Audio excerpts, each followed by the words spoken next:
Welcome back. Today's topic is still death.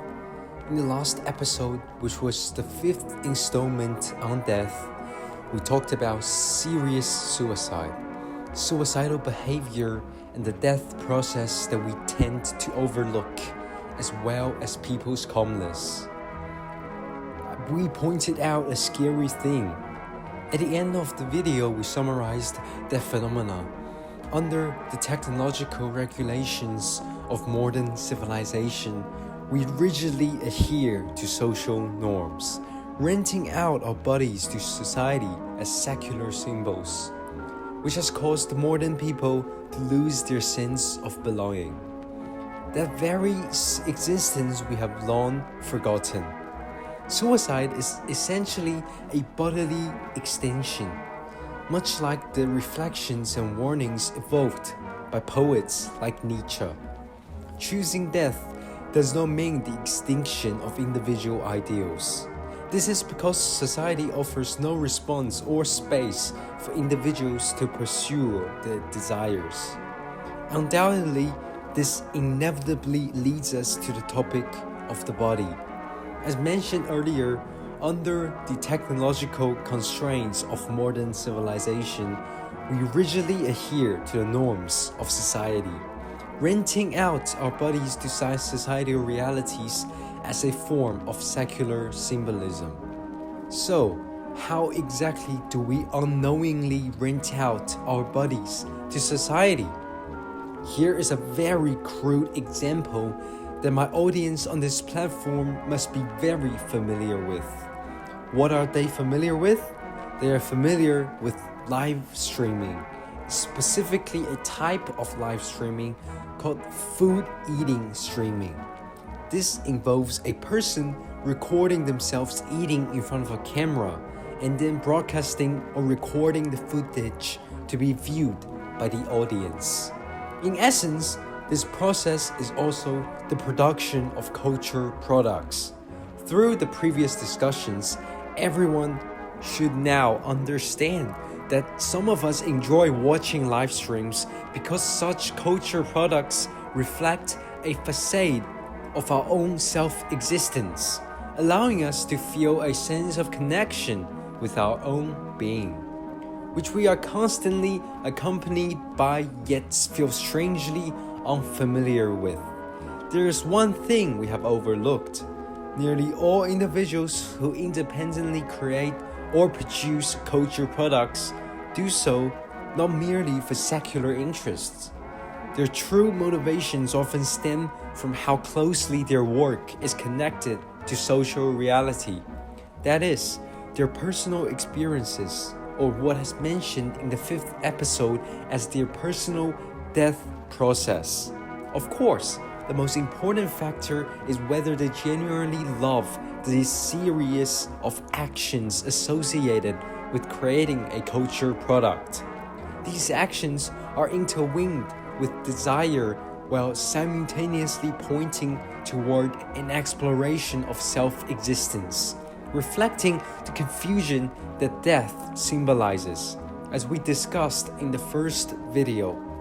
In other words, along with the culture products and phenomena that emerges alongside it almost always stem from passion.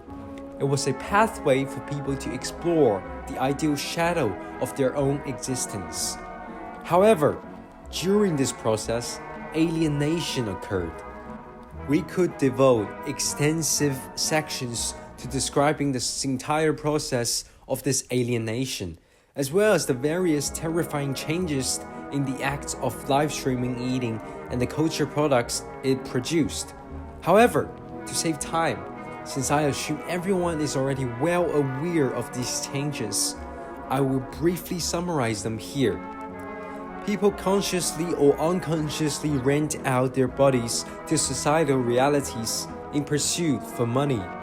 What was once a pure motivation has been transformed into a commodified product, which, through our own bodies, turns back against us.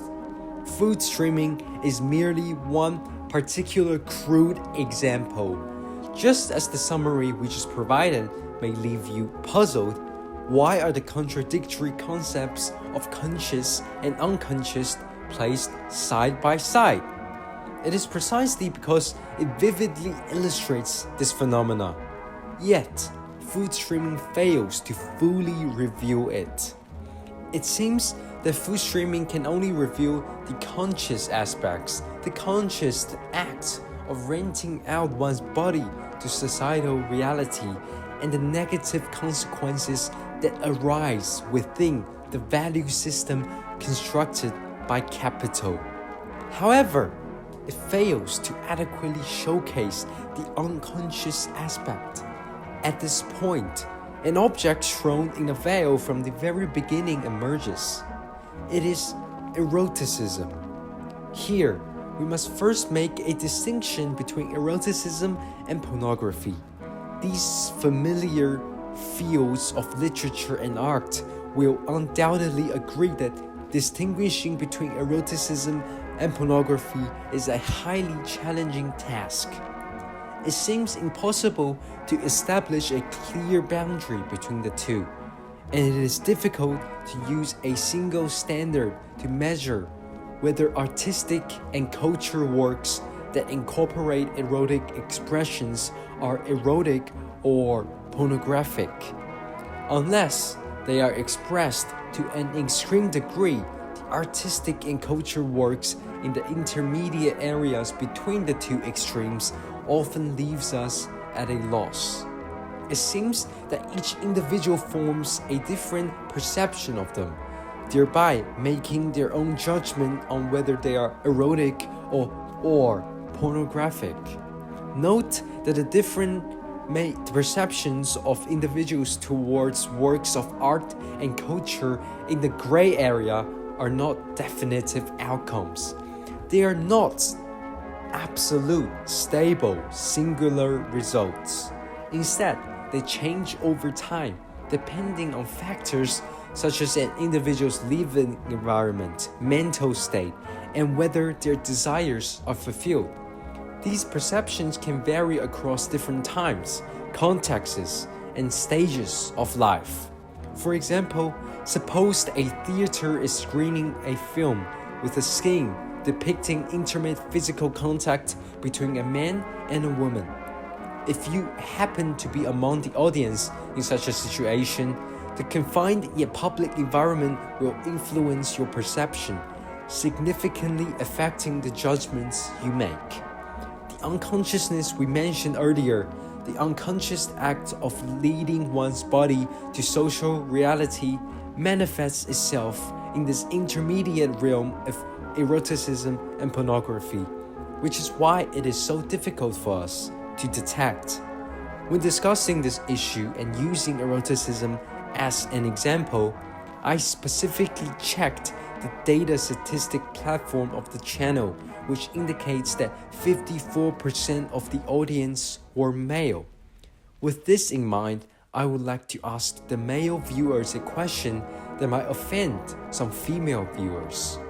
In your eyes, what kind of an image of a woman can be called beautiful and sexy?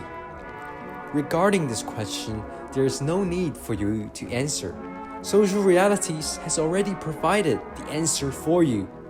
All we need to do is to open some video software to see the average image of a woman that men consider sexy.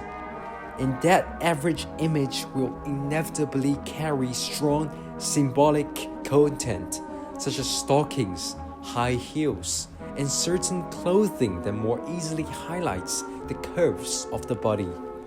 Some of these symbolic elements, like traffic lights, directly leads us into the intermediate realm between eroticism and pornography.